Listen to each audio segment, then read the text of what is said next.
माँ, ये राधिका है, तुम्हारी बहू। राधिका गांव में हॉस्पिटल में नर्स का काम करती है। बस हम दोनों में दोस्ती हो गई और हमने शादी कर ली। राधिका, माँ के पैर छू। अरे चल हट नालायक। अरे मैंने क्या क्या सपने देखे थे कि तेरी शादी किसी अमीर घर में करूंगी और दहेज में लाखों रुपए लूंगी, और तू गांव की इस मामूली लड़की को मेरी बहू बनाकर ले आया। लेकिन बेटे की जिद के आगे सुनीता देवी मजबूर हो जाती है। राधिका सुनीता देवी को फूटी आंख भी नहीं भाती थी। तुम चिंता मत करो भाग्यवान, हम दोनों मिलकर अपनी बहू को इतना सताएंगे कि वो हमसे तंग आकर ये घर छोड़कर चली जाएगी। फिर हम अपने बेटे की शादी किसी बड़े सेठ की बेटी से कर देंगे, ठीक है? अगले दिन सुनीता देवी अपने बेटे का कमरा साफ कर रही होती है। तभी बहू के सामान में उसे एक बड़ी बड़ी मूंछों वाले आदमी की तस्वीर दिखाई देती है और उसके कंधे पर एक बड़ी सी बंदूक टंगी होती है। तस्वीर के नीचे लिखा होता है डाकू मंगल सिंह। ये किसकी तस्वीर है बहू? ये मेरे पिताजी की तस्वीर है। बस फिर क्या था। ये सुनते ही सुनीता देवी के हाथ पैर कांपने लगते हैं। वो भागती हुई सीधा अपने पति के कमरे में जाती है। अरे गजब हो गया जी, गजब।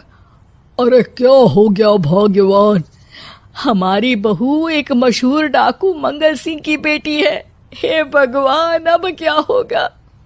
क्या कहा? डाकू मंगल सिंह? अरे मर गए रे। सुना है वो तो बड़ा ही खतरनाक डाकू है, मारता ज्यादा है गिनता कम है। लोग पुलिस वाले भी उसके नाम से कांपते हैं। अरे सुना है वो तो हर हफ्ते 2-4 लोगों का ऊपर का टिकट कटवा ही देता है। हे भगवान, अब हम क्या करेंगे? ये हमारे नालायक बेटे ने कैसी मुसीबत हमारे गले बांध दी। हाँ वो तो है, अगर हमने बहू को जरा भी तकलीफ दी तो उसका बाप मंगल सिंह हमें गोली से उड़ा देगा। अब जो मैं कहता हूँ उसे ध्यान से सुनो। तुम बहू से बिल्कुल घर के काम मत करवाना, और ध्यान रहे उसे किसी प्रकार की तकलीफ नहीं होनी चाहिए, समझ गई ना? और ऐसा ही होता है। अगले दिन सुनीता देवी रसोई में खाना बना रही होती है कि तभी, ये क्या माँ जी, मेरे रहते आप खाना बना रही हैं? चलिए हटिए, मैं खाना बना देती हूँ। अरे नहीं नहीं बहू, तू यहाँ क्यों आ गई?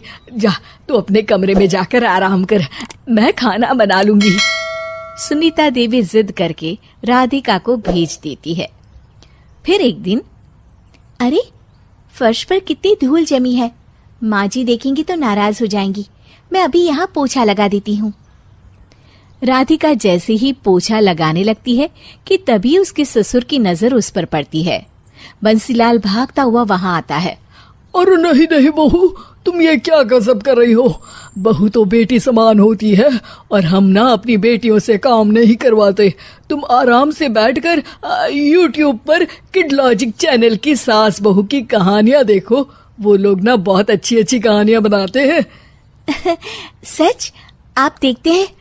अरे मैं तो रोज देखता हूँ। शहर की बहू तो मेरी फेवरेट कहानी है। हाँ, ये कहकर बंसीलाल पोछा लगाने लगता है। इस तरह राधिका के सास ससुर सारा दिन उसकी खुशामद में लगे रहते हैं और उसे किसी महारानी की तरह रखते थे। कैसा लगा बहू? पिज्जा टेस्टी तो है ना? अच्छा, मीठे में क्या खाओगी बोलो तो? माँ जी, मुझे तो काजू कतली बहुत पसंद है और उसके बाद 1 गिलास लस्सी मिल जाए तो मजा आ जाएगा। ये सुनते ही सुनीता देवी अपने पति को कोहनी मारते हुए कहती है, अरे सुना नहीं बहू क्या मांग रही है?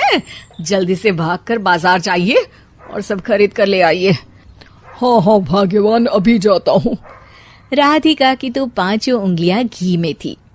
वो तो अपने ससुराल में मजे कर रही थी। दूसरी तरफ राधिका की सास उसके लिए कभी नई साड़ी खरीद लाती तो कभी उसके लिए नए गहने बनवा देती। फिर एक दिन डाकू मंगल सिंह अपनी बेटी राधिका से मिलने अपने आदमियों के साथ आता है। उन सबको देखते ही राधिका के सास ससुर डर के मारे कांपने लगते हैं। मर गया रे, डाकू मंगल सिंह तो सच में कितना डरावना दिखता है, ऊपर से इतनी बड़ी बंदूक लेकर घूमता है। कैसे हैं समधी जी? क्या हुआ? आप इतना घबरा क्यों रहे हैं? और आपको इतना पसीना क्यों आ रहा है? आपकी तबीयत तो ठीक है ना? जी अभी तक तो ठीक है, पर लगता है बहुत जल्द खराब होने वाली है। क्या कहा आपने? जी कुछ नहीं, बताइए बताइए कैसे आना हुआ। दरअसल आज आपके शहर में हमारी नाटंकी मंडली का प्रोग्राम है, तो इसी बहाने सोचा बेटी का ससुराल भी देखता चलूं। ये सुनते ही राधिका के सास ससुर हैरान हो जाते हैं। क्या कहा? आप नौटंकी में काम करते हैं? हाँ माँ जी, पिताजी डाकू की एक्टिंग बहुत अच्छी करते हैं, उन्हें तो कई अवार्ड भी मिल चुके हैं। और ये बंदूक, ये तो असली लगती है। तभी राधिका के पिताजी अपनी नकली मूंछ निकालते हुए कहते हैं, इस मूंछ की तरह यह बंदूक भी नकली है। ये तो छर्रे वाली बंदूक है, इससे तो मैंने आज तक चिड़िया भी नहीं मारी। और खोदा पहाड़ निकला चूहा, इसका बाप तो मामूली नौटंकी वाला निकला, और हम इससे डर कर बहू की नौकरों की तरह सेवा कर रहे थे। आपने सही कहा जी, इसके पीछे मेरे कितने पैसे खर्च हो गए, और काम कर करके मेरी तो कमर टूट गई सो अलग। अरे बहू, तूने अपने पिताजी के बारे में हमें पहले क्यों नहीं बताया? राधिका मुस्कुराते हुए कहती है, आपने तो कभी पूछा ही नहीं ना माँ जी। हमारे चैनल कुमार कहानी वाला पर और अधिक इंटरेस्टिंग वीडियो देखने के लिए अभी चैनल को सब्सक्राइब करें तथा नोटिफिकेशन पाने के लिए बेल आइकन को प्रेस करें।